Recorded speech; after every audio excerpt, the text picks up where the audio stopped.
Gold, trusted gold buyers. మీరు తాకట్టు పెట్టిన బంగారాన్ని విడిపించి ఈ రోజు ఉన్న మార్కెట్ ధరకు కొనబడను.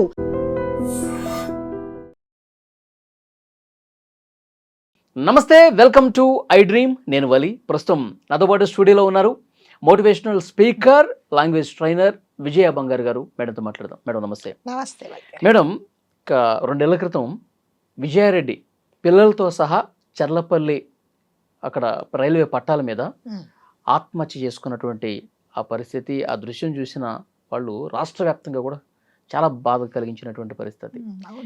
ఇప్పుడు ఆ కేసుకు సంబంధించి విజయారెడ్డి భర్త కొన్ని సంచలనమైనటువంటి వ్యాఖ్యలు చేశారు.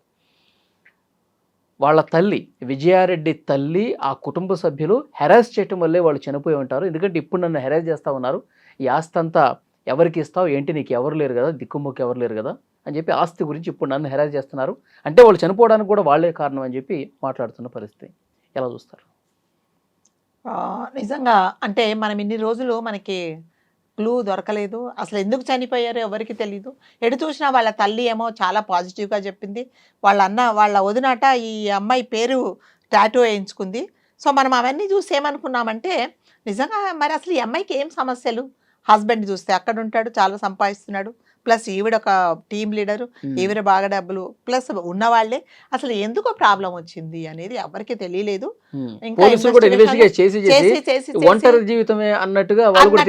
సో మనం కూడా కొన్ని చోట్ల అనుకున్నాం, సరే ఒంటరిది కదా పాపం, ఎవరు షేర్ చేసుకోవడానికి ఎవరు లేరు, అందుకని అనుకున్నాము. ఇప్పుడు లేటెస్ట్గా మనకు తెలిసి వాళ్ళ హస్బెండ్ వచ్చారు, అక్కడి నుంచి అతను అక్కడ పనిచేస్తున్నారట, ఆయన వచ్చేసారు. వచ్చిన తర్వాత ఇప్పుడు ఆయన చెప్పడం ఏమిటంటే, we don't know how far it is correct అనేది. ఇప్పుడు ఆస్తి పాస్తులు అన్నీ ఉన్నాయి కదా, ఇవన్నీ నువ్వేం చేస్తావు, నువ్వు పోయాక ఎవరికి ఇస్తావు అని అడుగుతున్నారట. ఇది ఎంతవరకు కరెక్ట్ అండి? అంటే అల్లుడు కదా, నీ కూతుర్ని చేసుకున్న తను పుట్టెడు దుఃఖంలో ఉన్నారు, 3 ప్రాణాలు పోయినాయి, ఆయన జీతంలో ఏకాకిగా మిగిలిపోయాడు, పలకరించే దిక్కు లేదు, ఇంకా ఆ దుఃఖంలో నుంచి ఆయన ఇంకా కోలుకోలేదు, మరి ఒంటరిగా ఉంటున్నారు ఆయన. అసలు ఎటు చూసినా కూడా కేసు ఇంతవరకు ఫైనలైజ్ అవ్వలేదు, ఇంకా ఇప్పటికి కూడా ఎందుకు నా భార్య చనిపోయింది, నా పిల్లలను ఎందుకు చనిపోయారు అనేది ఇంకా లేదు. అటువంటి కండిషన్లో ఉన్నప్పుడు ఆ అత్తగారు పిలిచేసి, అంటే విజయశాంతిరెడ్డి వాళ్ళ అమ్మగారు, నీ ఆస్తి ఎవరికి ఇస్తావు, సో నీ తర్వాత ఎవరికి ఇస్తావు, తర్వాత అనేది ఎవరు మాట్లాడతారు వలి గారు జనరల్గా, ఎవరు నీ తదనంతరము అంటే ఏదో ఒక ఏజ్ వచ్చిన తర్వాత 70 ఏళ్ళు 80 ఏళ్ళు వచ్చిన తర్వాత మరి నీ తదనంతరం ఎవరికి ఇస్తావు ఆస్తి అని అంటారు. అతను భార్య పిల్లలు పోగొట్టుకొని పుట్టెడు దుఃఖంలో ఉన్నప్పుడు నీ తర్వాత నువ్వు ఎవరికి ఇస్తావు ఆస్తి నన్ను అడుగుతున్నారు. సో ఇప్పుడు ఇలా నన్నే అడుగుతున్నారు అని అంటే నాకు ఎక్కడ, అతను చాలా ఏడుస్తూ చెప్పాడండి, నాకు పడుకుంటే నా పిల్లలు నా కల్లోకి వస్తున్నారు, నా భార్య నా కల్లోకి వస్తుంది, నేను కూడా వెళ్ళిపోతాను, నేను ఇంకా ఉండను ఇక్కడ, నాకు ఇక ఉండాలనిపించట్లేదు అని చాలా ఎమోషనల్గా ఇదవుతున్నారు అతను. మరి అలాంటి మనిషికి నిజంగా ఒక అత్తగారు ఒక కొడుకులాగా కదా ఆదరించాల్సింది. పోన్లే నాయన, పోతే పోయారు, మేము ఉన్నాము, మనమందరం ఒక ఫ్యామిలీ, నువ్వు ధైర్యంగా ఉండు అని చెప్పాల్సింది పోయి నీ ఆస్తి ఎవరికి ఇస్తావు, ఇదంతా ఏం చేస్తావు అంటే అతను చెప్తున్నాడు, దాదాపు ఒక 2 కిలోల దాకా వెండి ఉంది, 1 కిలో దాకా బంగారం ఉంది అని చెప్తున్నాడు. మేడం నాకు ఎటువంటి ప్రాబ్లమ్స్ లేవు, కాకపోతే ఇదంతా ఏంటంటే ఇప్పుడు ఇవన్నీ ఏం చేస్తావు నువ్వు, నీకు ఎవరు లేరు కదా అంటే అతను చెప్తున్నాడు, నాకు తల్లిదండ్రులు ఉన్నారు, ఒకవేళ నిజంగా నేను పోతే నా తల్లిదండ్రులకు సగం ఇస్తాను, ఇంకో సగం నేను ఒక ట్రస్ట్కి రాసిస్తాను కాబట్టి మీకు ఇవ్వను అని అన్నాడు. ఎందుకంటే ఇతనికి ఒక డౌట్ వచ్చిందంటే, మీరు నన్నే అంటే చనిపోయి ఇంకా 3 నెలలు కాలేదు, నన్నే ఇలా హింసిస్తున్నారు అంటే నా భార్యను పిల్లలను కూడా మీరు ఎంత బాధ పెట్టారో, సో ఆవిడ చనిపోవడానికి కారణం వీళ్ళే అని అతను అలిగేషన్స్ చేస్తున్నారనమాట. సో అందరు అడిగారు, అదేంటి నువ్వు అలా అంటావు, ఆవిడ ఆ రోజు చాలా బాధపడింది, మరి దాని తర్వాత ఆమెకి ఎటువంటి ప్రాబ్లం, ప్లస్ అన్నయ్య ఆ చిరంజీవి రెడ్డి అనుకుంటా, అతను కూడా చెల్లి అంటే చాలా ప్రాణం అంటే, ఇవన్నీ లేదండి, ఆస్తిపాస్తులన్నీ వాళ్ళ పేరు మీద ఉన్నాయి, ఇల్లు ఆమె పేరు ఉంది, తర్వాత ఒక స్కూటర్ ఏదో కొన్నారంట, ఆ స్కూటర్ ఏంటి ఈమె అసలు డబ్బులు ఇచ్చింది ఈవిడే, ఎందుకు వాళ్ళ వదిన పేరు మీద ఉంది, ఎందుకు అంటే నీ పేరు మీద చాలా ఆస్తులు ఉన్నాయి కదా, ఇంకొక బండి ఉండకూడదు నీ పేరు మీద అని రాయించుకున్నారు. మేము మొన్న పోలీస్ స్టేషన్కి వెళ్ళినప్పుడు నా భార్య కదా డబ్బులు ఇచ్చింది మరి అని అంటే, లేదు ఇది నా కోడల పేరు మీద ఉంది, ఇది నీది కాదు అని చెప్పింది. అంటే ఇట్లాంటివన్నీ ఎగ్జాంపుల్స్ చెప్తున్నారు అనమాట. సో అతను ఏమంటున్నాడంటే, ఇప్పుడు అతను చెప్పడం ఏంటంటే, సో నా భార్య చనిపోవడానికి అంటే ప్రోద్బలించింది.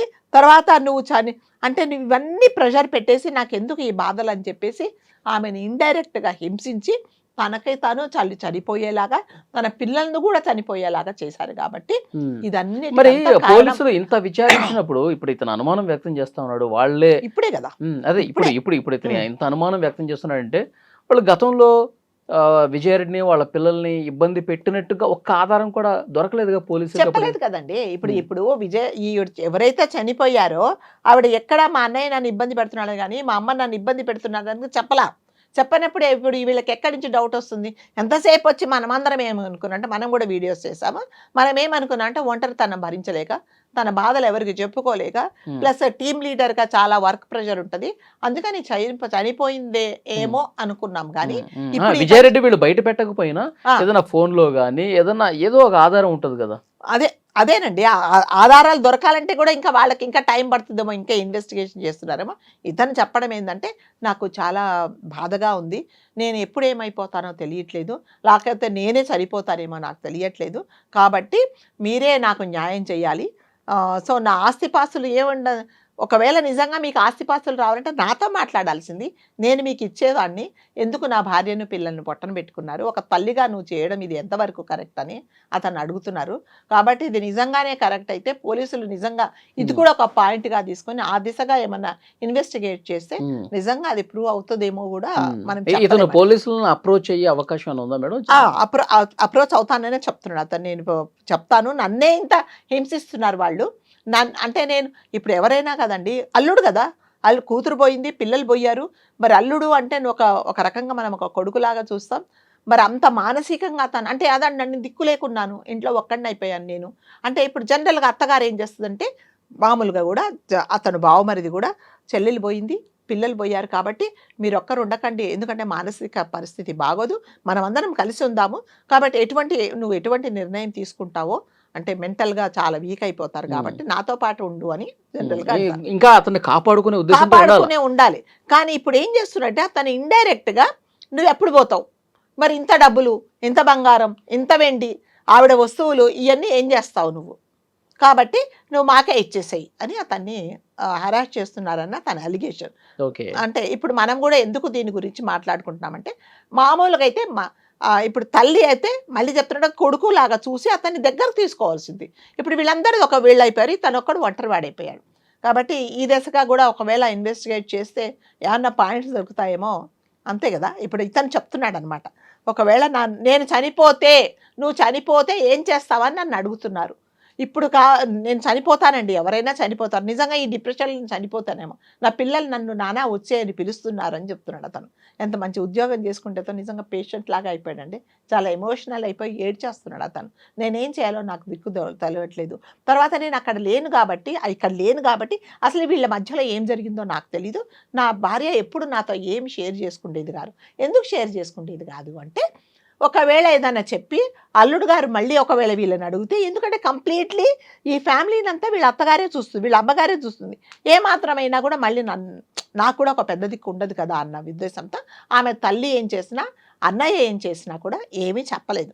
సో దానివల్ల ఏమైంది, దీన్ని బట్టి తల్లి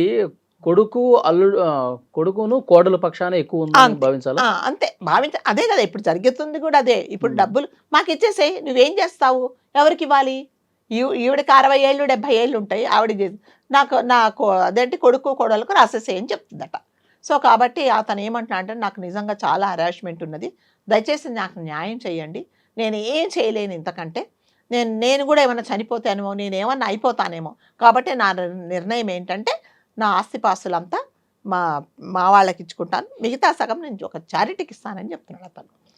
దయచేసి ఈ దిశగా కూడా ఏమైనా ఇన్వెస్టిగేట్ చేస్తే ఆమెకు న్యాయం అంటే నిజంగా మనము ఇప్పటికీ ఆ ఘటన మర్చిపోలేదండి కదా. మనము రైల్వే స్టేషన్ లో ట్రైన్ కోసం వెయిట్ చేస్తే ట్రైన్ వస్తే మన గుండెలలో దడబుడుతుంది, ఆ శబ్దం వినలేము, అలాంటిది ఎదురు పోయి 12 సంవత్సరాలు 16-17 సంవత్సరాల అబ్బాయిని ఎదురెళ్ళి ట్రైన్ ముందు నిలబెట్టి నువ్వు చనిపోయావు అంటే ఒకసారి మనకు అనుకుంటేనే చాలా భయం వేస్తుంది, అసలు బాధ కంటే భయం.